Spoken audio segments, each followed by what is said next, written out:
phenomenal. I'm incredible. Ooh, I look good. I'm capable. I'm a writer. Ooh, I'm amazing. Ooh, I'm amazing. Battleground 3. 1, 2, 3. Ah! Let go. Do you dig?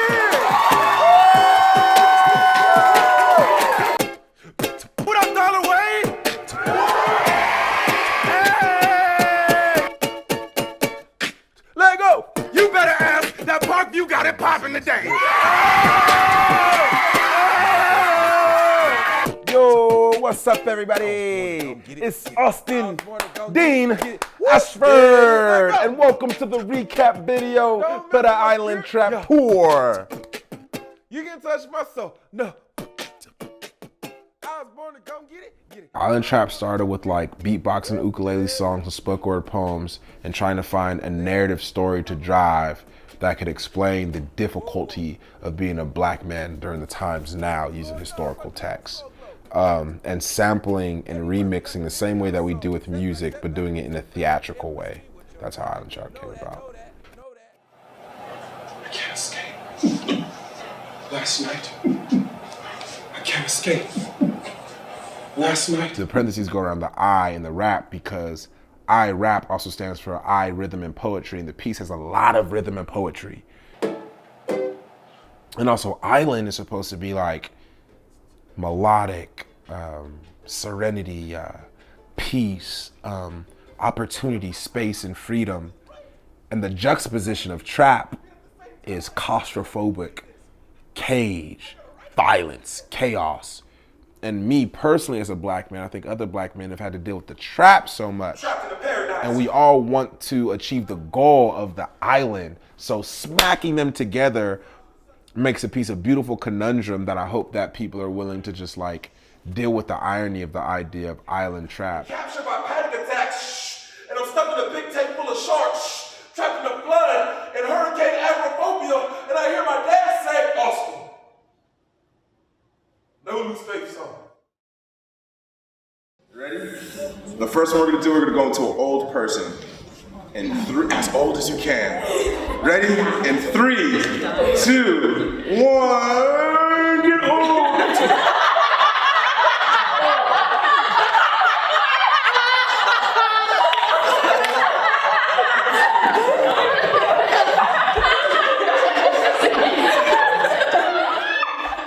The reason why the workshop matters to me so much is because a lot of kids don't get that time to be like intimate with the artist that they love so much. You know, like if they really love the performance, I think that's cool. But as far as like me, like going around performing isn't as much as going around and teaching. So the workshop matters to me just as much because I don't want you to just watch and be like, oh, wow, that's what he did. I want you to know, how do you put together characters? How do you put together raps? How do you put together a story narrative? How do you get the confidence to tell your story? How do you get your writing together? And I think if they like my show and I'm coming down there and I'm talking to them intimately, that same effort I put in the show, I put in the workshop, but it's in a different way because now I'm able to be close to you. I'm one-on-one with you, you know? And I think that one-on-one being close also, it lets the kids know that somebody cares a little bit more. Cause you know, like a rapper could come through, do they set and leave towns out, but you didn't get nothing personally from that rapper. You weren't able to like get a piece of them, find their inside, who they are, what do they like, you know? Or, you know, they're even hear me, I'm actually listening to them say their pieces. I'm watching them do their things. If my past were in my way, I would want to be more confident in myself and help others overcome what's in their past. I want people to forget what's in their past, but not forget it completely. I want them to be able to move past it. I want them to be more confident, and I want to take more care of myself.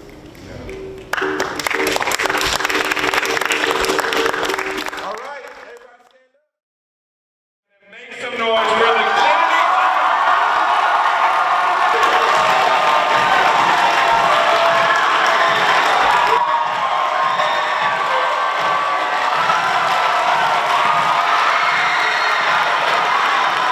The effort that goes into every performance keeps going because I'm putting the effort into the workshop and then I'm putting effort into the talk back. I I put in a lot of effort, and it may seem effortless, but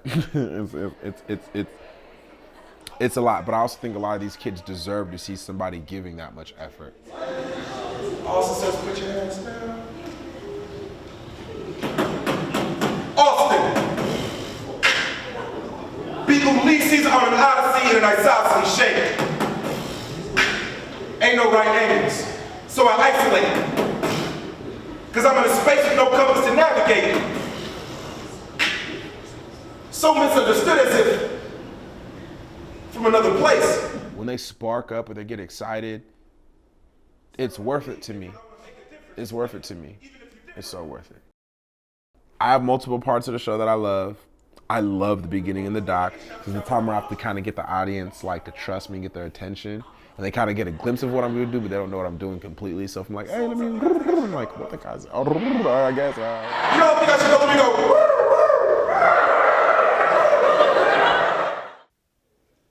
I love how like they're like, they don't know what this is, but they're kind of getting into it. And then I know when Big Gwende comes up and he's like, it is like long last family.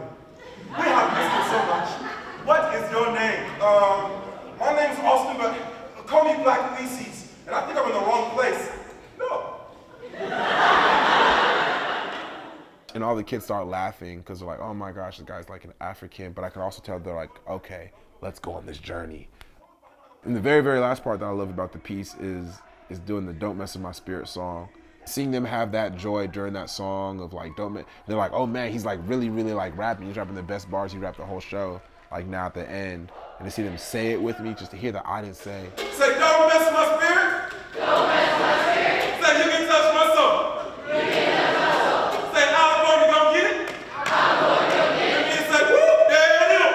Whoop, there it is. It lets me know that we genuinely connected during this time and space. And if you don't get anything from me, you understood that through the pain that there's joy in there. And I could literally feel their energy as far as like having confidence in themselves that they're gonna make it through the day. And you know, whoop, there it is, I was born to go get it. I love how that feels. Thank you, Arkansas Arts Academy. Thank you guys so much for having us. One more round of applause for Austin Ashford.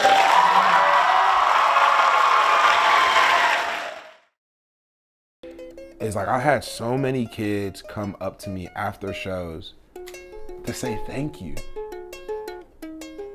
Like they would come up to me after the show, and sometimes some of these kids are waiting like pretty long lines just to be up, just because they wanted to shake my hand, take a picture, or touch the ukulele, or just literally just be like, thank you for coming to our school. Nobody comes.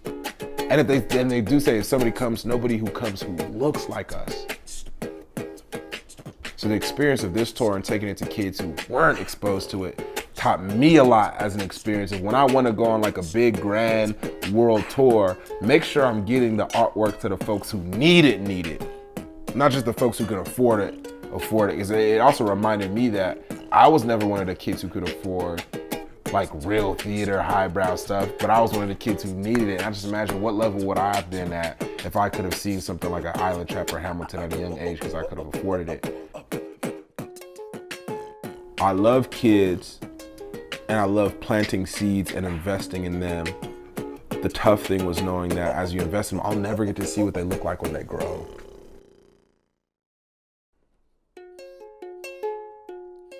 I can be my own superhero.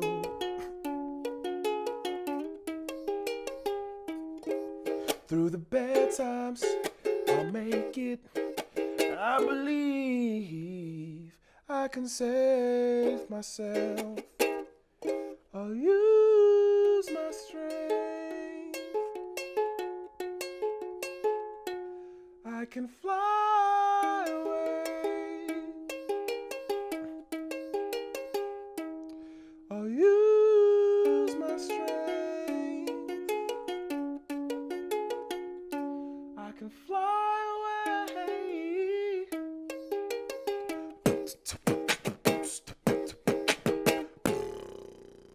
Don't mess my spirit. Hey, don't mess my spirit. You can touch my soul.